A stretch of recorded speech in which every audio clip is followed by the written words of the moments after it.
દિવાળીપુરા કોર્ટની બહારના વળાંક પર સ્પીડને કારણે વારંવાર નાના મોટા અકસ્માતો થતા હોવાની ફરિયાદો ઉઠી હતી।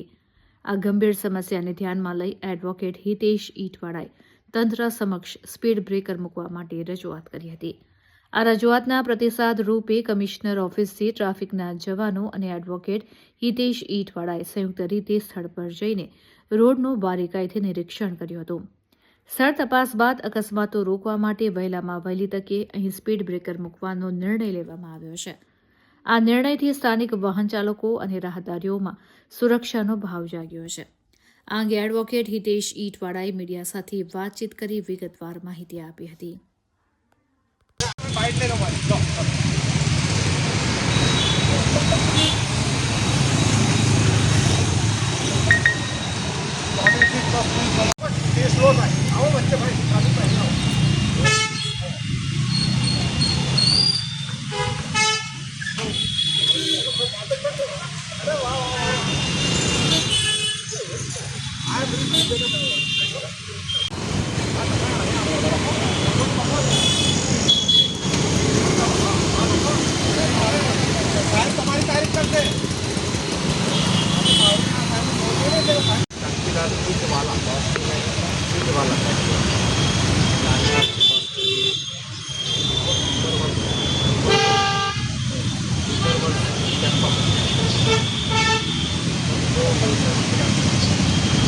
હું વારંવાર કોર્ટમાં જાઉં ત્યારે મારા વકીલ સાહેબશ્રીઓ અને વકીલ સાથીઓ મને રજૂઆત કરતા હતા કે હિતેશભાઈ, આશીર્વાદ ડુપ્લેક્સ ટેનામેન્ટની પહેલાં સ્પીડ બ્રેકરની ખૂબ જરૂર છે, કારણ કે અકોટા તરફથી આવતા વાહનો ગોત્રી સાઈડ જાય તો ફૂલ સ્પીડે જતા હોય અને સીધું જ અમારા વકીલ સાહેબશ્રીઓ દૂરથી આવતા અસીલો એમને વળાંક લેવો પડે છે યુ ટર્ન કોર્ટમાં આવવા માટે।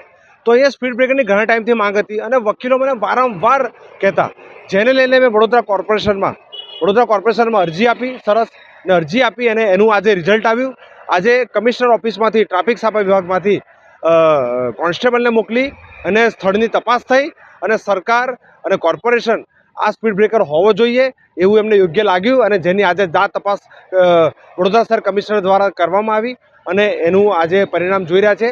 વકીલોએ જે રજૂઆત કરી મેં એ રજૂઆતને પૂર્ણ કરવાની કોશિશ કરી છે।